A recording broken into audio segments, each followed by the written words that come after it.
Oke, halo semua. Kali ini kita akan bahas bab 1 kalkulus 1, yaitu terkait dengan limit. Pertama kita akan membahas terkait pengantar limit dulu. Jadi definisi limit secara intuitif itu adalah ketika kita mengatakan suatu limit fx ya untuk x yang mendekati c sama dengan L, berarti ketika x ini didekati dengan c, tapi x-nya itu bukan c itu sendiri, maka fx itu dekat di L. Nah, maksudnya bagaimana? Jadi begini, ketika kita mengenal ada limit kiri dan limit kanan, yaitu misalkan limit x mendekati c untuk c positif, yaitu sama dengan L, maka artinya ketika x mendekati c dari kanan, maka fx-nya dekat dengan L. Dan ketika jika limit x mendekati c negatif seperti ini, fx sama dengan L, maka artinya ketika x itu mendekati c dari kiri, maka fx-nya itu dekat dengan L. Nah, suatu fungsi dikatakan memiliki limit di c jika limit kiri dan limit kanannya itu bernilai sama.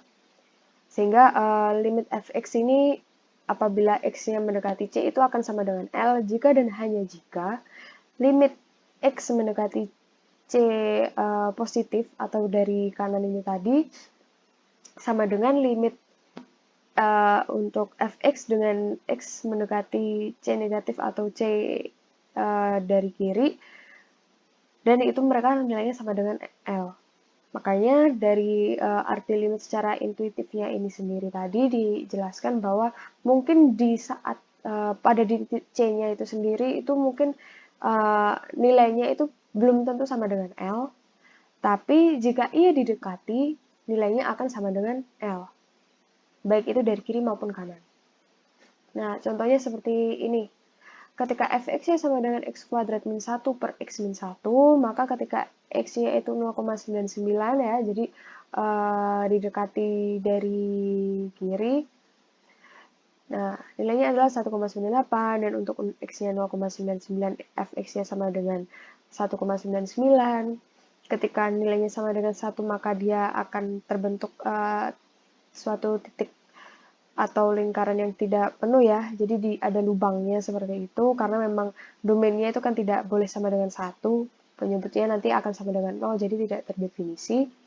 Nah, ketika ia didekati dari sebelah kanan, ketika 1,1 nilainya 2,1, ketika 1,2 nilainya 2,2, maka artinya untuk x yang mendekati 1, nilai x kuadrat min 1 per x min 1 itu akan mendekati 2. Sehingga kita tahu bahwa limitnya itu nanti akan sama dengan 2. Limit dari x kuadrat min 1 per x min 1 sama dengan 2. Nah, bagaimana dengan limit x mendekati 0 untuk sin x per x? Dia pasti akan sama dengan 1. Karena apa? Ketika sin-nya sama dengan 0, sin 0, maka kan pasti nilainya 0. Nah, untuk x-nya, x berapapun kan pasti logikanya dia pasti kalau pembilangnya 0, maka dia juga 0 kan. Tapi masalahnya kan kita nggak boleh nih menyebutnya sama dengan 0. Maka caranya gimana? Kita melakukan pendekatan. Nah, kita melakukan pendekatan ini biasanya bisa untuk digambar di grafik. Dan itu nanti akan terdemonstrasikan gitu, bahwa nanti akan ada suatu titik gitu di x sama dengan 0, itu nanti akan pasti mendekati 1. Lain halnya untuk yang limit x mendekati 0 untuk nilai sin per x itu tidak ada karena fungsinya berosilasi. Nah, misalkan coba kalau kita gambarkan ya dalam grafik.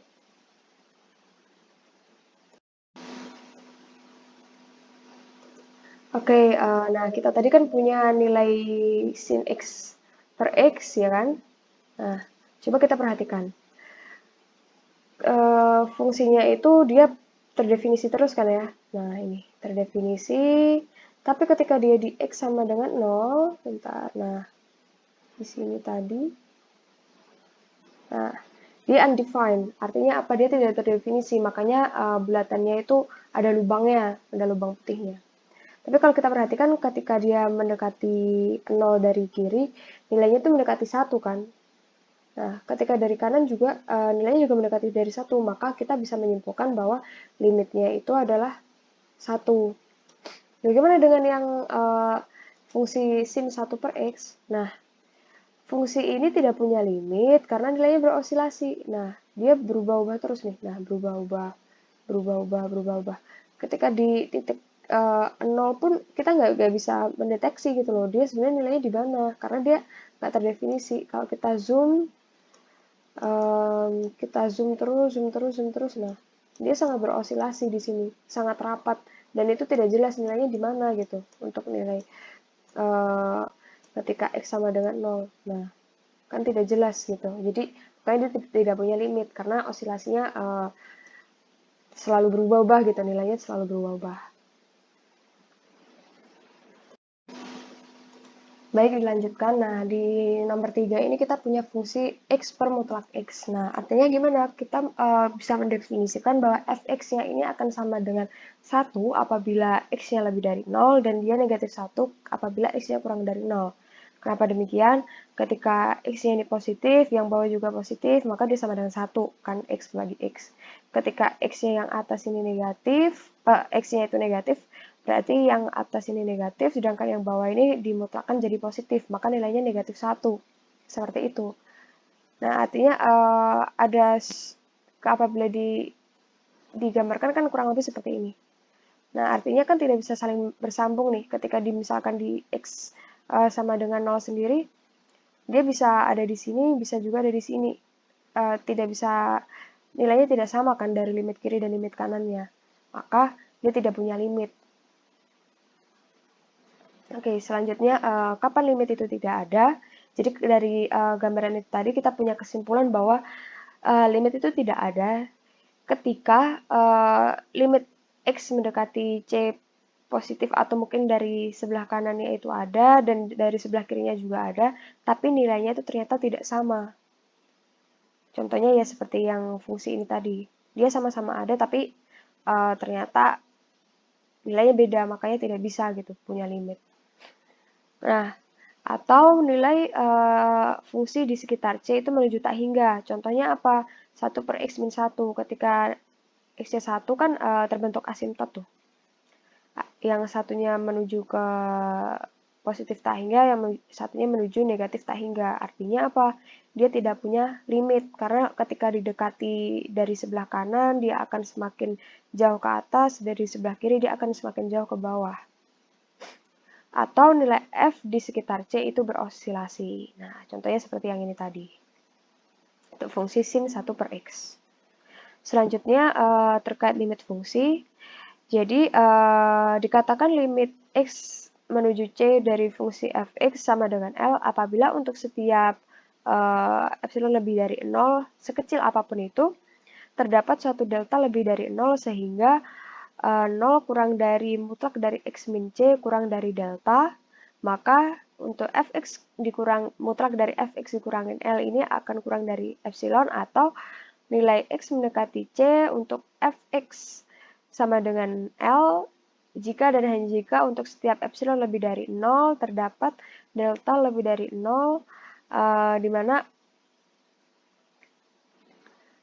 0 kurang dari mutlak dari X min C ini kurang dari delta, atau dengan kata lain fx min mutlak dari fx min L ini kurang dari epsilon.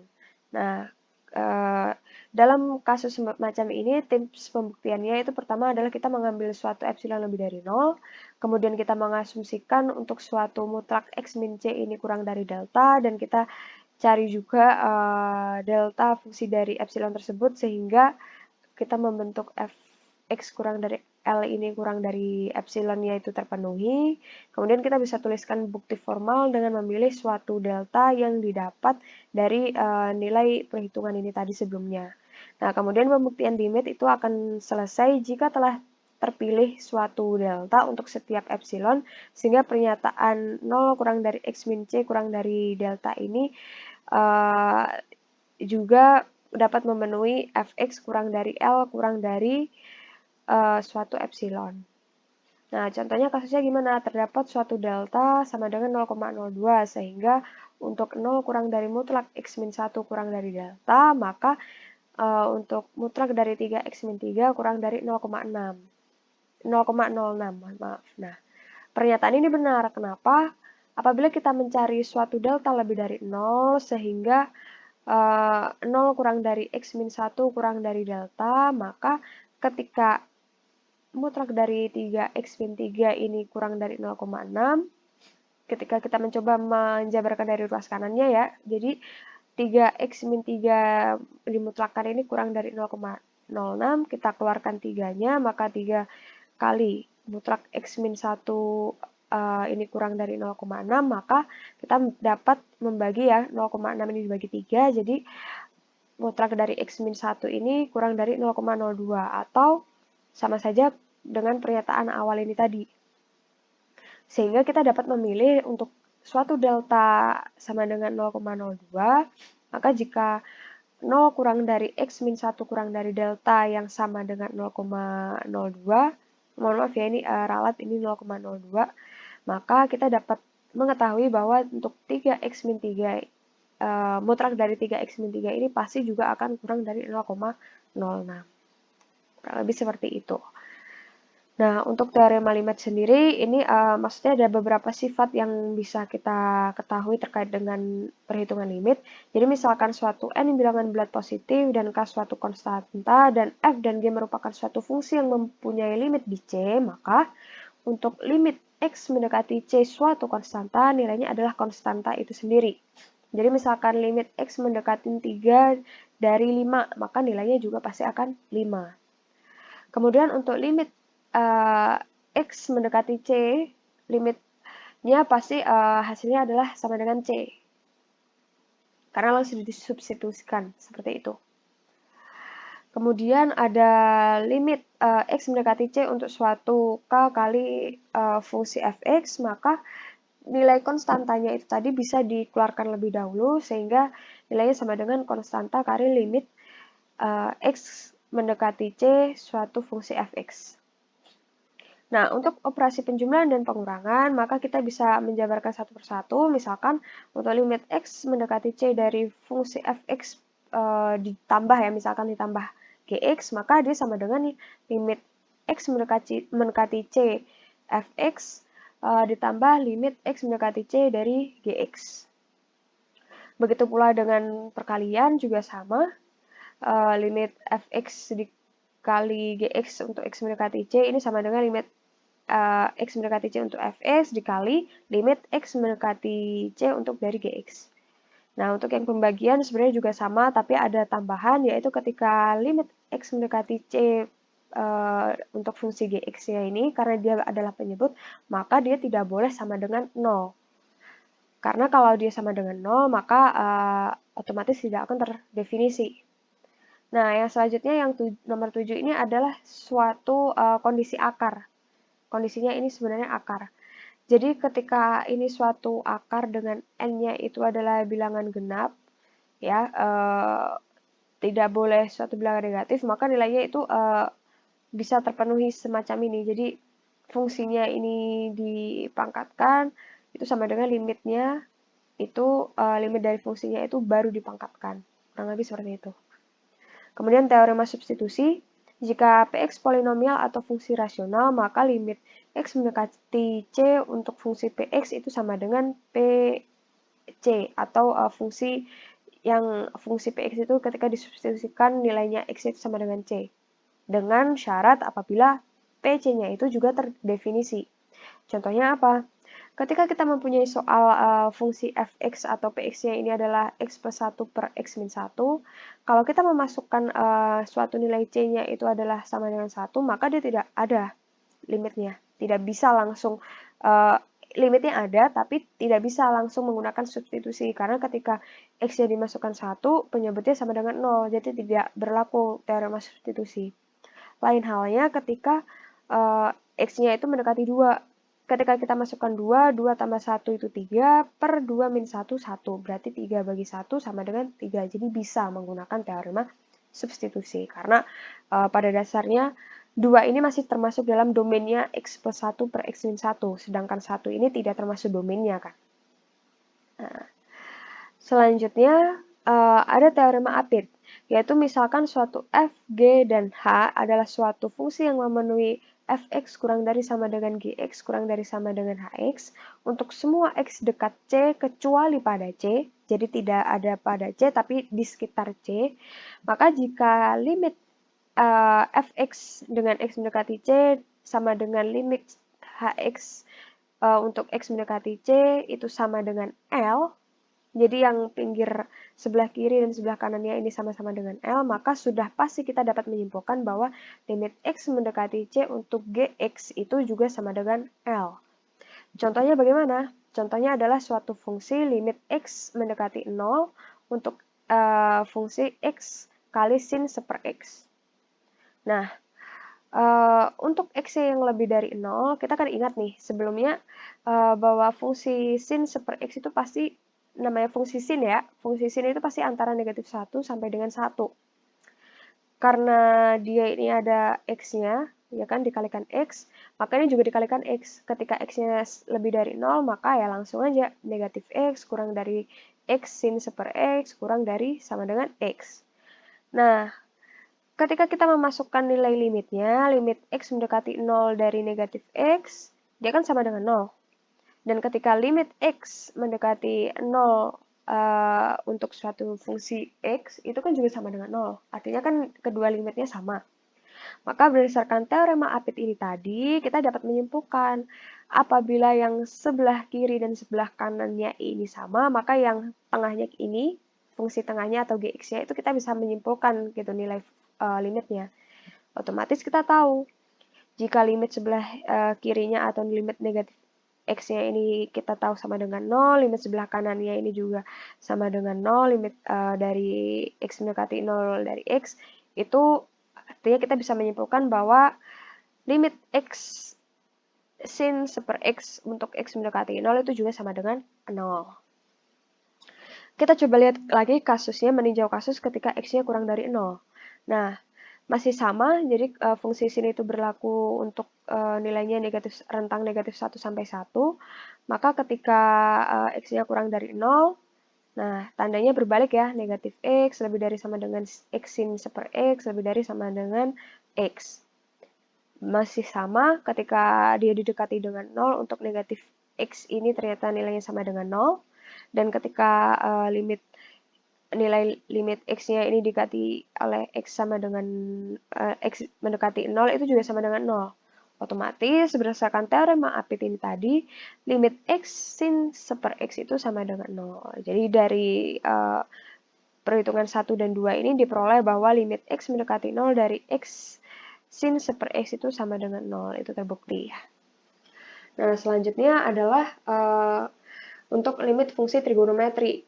Jadi untuk fungsi sin, kostan, sekan, kosekan, kotangan, itu kalau misalkan limitnya itu suatu t mendekati c, maka dia langsung aja disubstitusikan. Pokoknya selama dia terdefinisi di situ. Jadi untuk yang limit sin t dari t mendekati c itu maka sin c, cos t juga sama, tan t juga sama, sekan t juga sama, kosekan t juga sama, kotangan t juga sama. Nah, ada beberapa limit yang membantu untuk perhitungan, yaitu ketika limit t-nya itu mendekati 0, untuk suatu fungsi sin t per t, maka dia pasti akan sama dengan 1. Begitu pula dengan tan t per t, apabila didekati oleh limit t mendekati 0, dia juga akan sama dengan 1.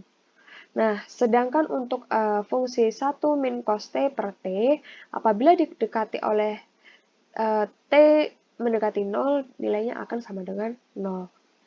Ini bisa diingat supaya membantu dalam perhitungan pengerjaan soal. Nah, kemudian untuk limit tak hingga, yang pertama,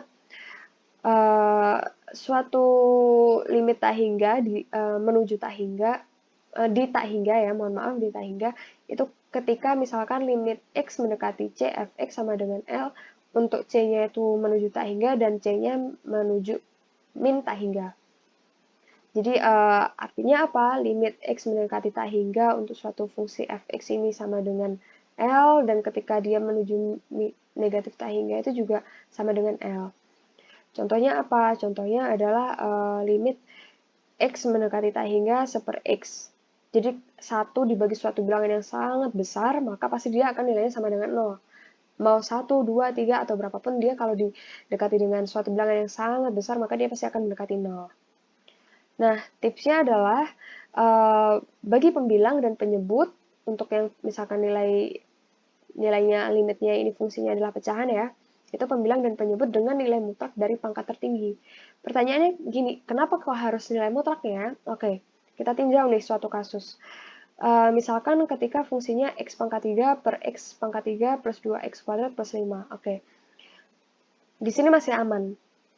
Ketika sama-sama dibagi x pangkat 3, karena pangkat tertingginya x pangkat 3, yang atas jadi x pangkat 3 bagi x pangkat 3 sama dengan 1, yang ini x pangkat 3 bagi x pangkat 3 1, 2x kuadrat per x pangkat 3, berarti kan 1/x ya, 1/x itu berarti 1 dibagi x kayak ini tadi, 0 kan, apalagi 5 dibagi x pangkat 3 juga sama 0 kan, maka limitnya sama dengan 1. Nah, tapi yang berbeda apa? Berbedanya di sini, ketika kita punya contoh lain, yaitu fungsinya adalah 2x plus 1 per akar x kuadrat plus 1, kita harus ingat, nilai akar itu nilainya selalu positif. Tidak ada hasil perhitungan nilai akar yang negatif. Nah, khawatirnya apa? Ketika misalkan pembilang dan penyebutnya ini dibagi dengan mutlak x, nah, ketika yang kondisi mendekati tak hingga yang positif, maka yang bagian atas ini kan sama-sama dibagi langsung bagi x gitu aja kan ya. Berarti kan 2, yang ini 0, yang ini dibagi jadi 1, maka hasilnya sama dengan 2. Nah, tapi ketika yang dia mendekati negatif tak hingga, maka dia harus dijabarkan seperti ini. Nah, 2x plus 1 dibagi mutlak x, ketika x-nya ini negatif, maka kan pasti terdefinisinya jadi min x, seperti itu kan. Otomatis apa? 2 dibagi negatif 1 kan, jadinya negatif 2 pembilangnya. Sedangkan yang bawah penyebutnya, dia masih aman-aman aja, karena apa? Karena dia positif, dibagi mutlak x kuadrat yang di akar gitu kan, akar dari mutlak x kuadrat. Yang juga positif. Makanya negatif 2 dibagi 1. Akhirnya apa? Negatif 2. Nah, otomatis dari sini kita tahu bahwa limitnya untuk yang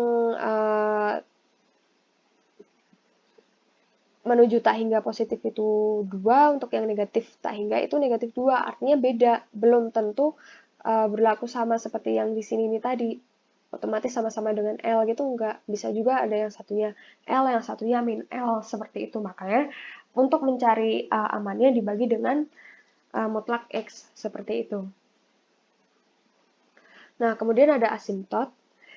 Yang pertama, suatu garis Y sama dengan C disebut asimptot datar jika limit untuk X mendekati min tak hingga dari fungsi fx sama dengan C itu untuk fx itu sama dengan C, atau limit x menuju tak hingga fx sama dengan C. Nah, ada juga untuk garis Y sama dengan C disebut asimptot tegak jika limit x mendekati C positif dari fungsi fx itu sama dengan positif plus minus ya, plus minus tak hingga, atau limit x mendekati C yang negatif atau dari kiri itu juga plus minus tak hingga. Ada juga untuk garis Y sama dengan AX plus B disebutnya adalah asimptot miringnya jika limit X mendekati negatif tak hingga dan limit X mendekati positif tak hingganya dari Fx dikurangin AX plus B itu sama dengan 0. Nah, mungkin supaya lebih tergambar, coba kita gambarkan di grafik contohnya ya. Baik, di sini kita punya fungsi x plus 1 per x min 2. Asimptot tegak itu adalah asimptot yang di sini kita gambar nih. Nah, titiknya di mana? Kurang lebih di sekitar suatu nih. Nah, dia ketika dia mendekati 2. Kenapa demikian? Karena kita ingat tadi definisi dari asimtot tegak, yaitu bahwa ketika dia didekati suatu X mendekati C, ya, C-nya ini konteksnya adalah 2, dia akan menuju plus minus tak hingga. Kayak dia asimtot tegak. Bagaimana dengan asimtot datarnya? Asimtot datar itu yang ini, yang dia ketika di Y sama dengan 1. Kenapa bisa demikian? Karena ketika ini dilimitkan menuju tak hingga, positif tak hingga, dia pasti akan mendekati 1 terus. Ya kan? Nah, ketika dia mendekati negatif tak hingga, nah, dia juga akan mendekati 1 terus. Dia adalah asimtot datar. Asimtot datar di sini, jadi mungkin kita bisa tuliskan Y sama dengan 1. Nah, ini asimtot datarnya. Untuk asimtot tegaknya adalah X sama dengan 2. Karena di X sama dengan 2 dia akan menuju plus minus tak hingga, sedangkan limitnya menuju plus minus tak hingga itu adalah 1. Nah, mungkin tergambarnya kurang lebih seperti ini. Baik, selanjutnya kita akan membahas kekontinuan fungsi. Syarat suatu fungsi itu, fungsi f itu kontinu di x sama dengan c, itu jika limit fx dari x mendekati c itu sama dengan fc. Atau pertama kita harus punya syarat, yaitu limit x mendekati c dari fx itu ada. Jadi dia didekati dari kiri dan kanan itu ada gitu. Yang kedua, fc-nya itu terdefinisi. Dan yang ketiga itu limit X mendekati C dari Fx itu sama dengan Fc atau sama dengan ini ya, ini tadi. Nah, maksudnya seperti apa? Misalkan contohnya di sini. Untuk limit Fx itu tidak ada. Kenapa? Karena ketika dia didekati dari kiri, dia punya nilai di sini. Misalkan Y-nya ini misalkan suatu A gitu kan. Nah, sedangkan didekatkan dari kanan, dia ada di suatu titik B. Berarti kan limitnya tidak terpenuhi kan, fungsi syarat yang pertama ini tadi. Karena dia limit kiri dan limit kanannya itu beda, otomatis limit dari x mendekati c fungsi fx itu tidak ada. Nah, yang kedua, kenapa dia tidak ada? Bisa jadi didekati dari kiri dan kanannya itu ada gitu limitnya. Limit syarat 1 itu ada, terpenuhi kan. Kalau didekati dari kiri, dia bisa tuh punya nilai, misalkan di sini adalah B, dari kanan juga dia nilainya B. Tapi ternyata FC-nya itu terdefinisi. Terdefinisinya di mana? Terdefinisinya ternyata di suatu titik yang tidak sama dengan B. Terdefinisinya ada di suatu titik, misalkan di sini adalah A. Maka limit fungsi fx-nya itu jadi tidak ada. Kenapa demikian? Ya karena dari ketiga syarat ini semuanya harus terpenuhi. Jika salah satu saja tidak terpenuhi, maka kekontinuan fungsi ini jadi terbantahkan. Seperti itu. Nah, kapan kekontinuan ini fungsi ada? Itu ketika, contohnya di sini. Limit fungsinya itu ada dari kiri dan ke kanan itu ada, sama gitu kan, di misalkan suatu titik A. Dan fungsinya itu sendiri mungkin memang terdefinisinya di sekitar itu, untuk yang di sekitar nilai C maka terdefinisinya di sekitar FC. Inilah makanya nilainya bisa kontinu. Nah, jenis discontinue-nya terbagi dua. Ketika pertama titik discontinue-nya itu dapat dihapuskan. Maksudnya dihapuskan itu bagaimana? Jadi jika F-nya itu discontinue karena C-nya itu bukan elemen dari domain F, tapi limit X mendekati C dari Fx itu sama dengan L itu ada, maka kediskontinuan dapat dihapus dengan mendefinisikan ulang Fx sama dengan Fx untuk X yang tidak sama dengan C, dan Fx itu sama dengan L ketika X-nya sama dengan C. Kondisinya contohnya apa? Ketika kita punya limit ini, limit X mendekati negatif 2 dengan fungsi X kuadrat min 4 per X plus 2. Kita tahu ketika dia didekati dari kiri dan kanan, dia pasti akan sama dengan min 4 kan. Tapi di titik min 2 ini sendiri, dia pasti tidak terdefinisi. Karena apa? Karena kalau disubstitusikan kan dia sama dengan 0. Dia jadi pasti ada bulatannya gitu kan, kalau misalkan digambar di grafik.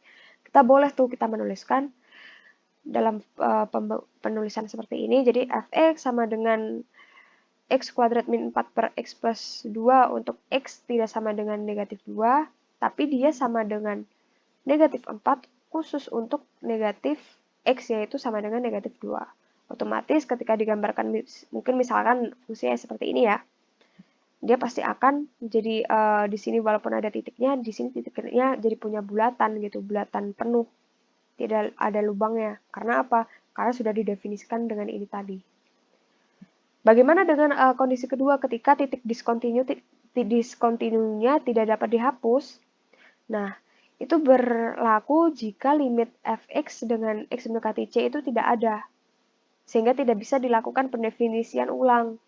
Nah, contohnya seperti apa? Contohnya yang membentuk asimtot, kemudian fungsi tangga, atau mungkin fungsi yang seperti nilai mutlak itu tadi, yang ada di contoh di atas. Karena dia tidak punya limit, maka otomatis tidak bisa gitu dilakukan pendefinisian ulang, seperti contoh ini. Kemudian ada juga teorema lagi, jika Px adalah polinomial, maka limit x mendekati c, Px sama dengan Pc. Artinya Px kontinu untuk setiap c elemen real. Jadi untuk c yang elemen real, maka dia pasti bisa berlaku seperti ini. Nah, selanjutnya adalah teorema untuk fungsi komposisi. Jadi, misalkan G ini adalah suatu fungsi yang kontinu di C dan F itu kontinu di GC, maka fungsi komposisi dari f.g ini kontinu juga di C. Dengan pencontohannya seperti apa? Ketika limit x mendekati C dari f.g x seperti ini, maka kita bisa keluarkan dulu nih f-nya. Jadi pertama, limit x mendekati C dari f dalam kurung gx, atau fungsi fx untuk suatu x-nya, atau mohon maaf, fungsi fc ya mungkin ya, untuk suatu c-nya itu mungkin adalah hasil dari limit gx untuk x mendekati c gitu. Jadi fx gc gitu. Jadi harus dibolak-balik berlaku seperti itu. Nah, yang terakhir ini adalah terkait teorema nilai antara.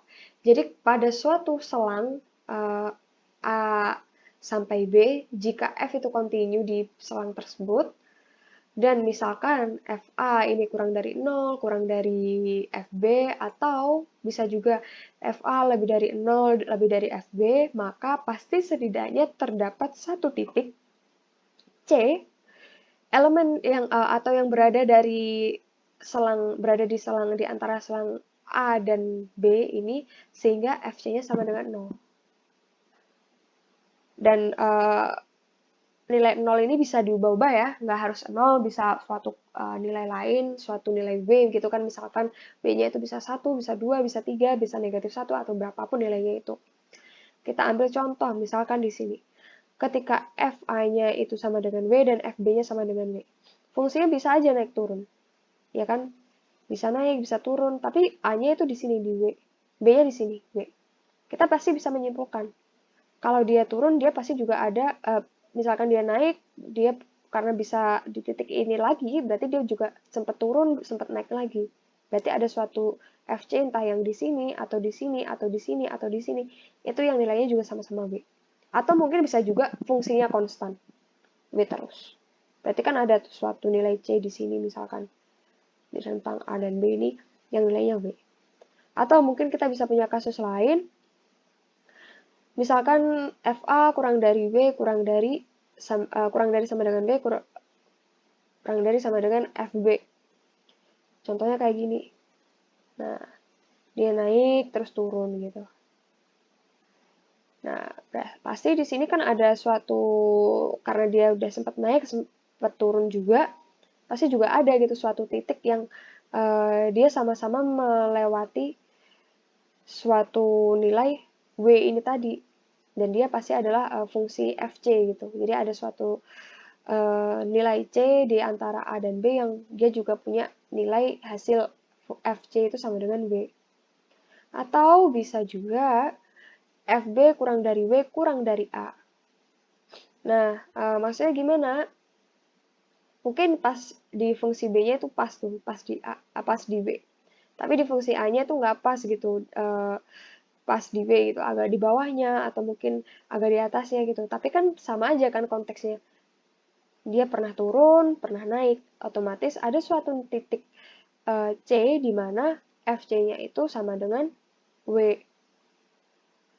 Makanya dalam teorema nilai antara ini kita pasti tahu bahwa pada suatu selang AB, kalau dia itu ternyata FA dan FB-nya itu sama, atau mungkin juga lebih dari atau kurang dari suatu nilai gitu, maka pasti ada suatu nilai C yang berada di antaranya itu tadi.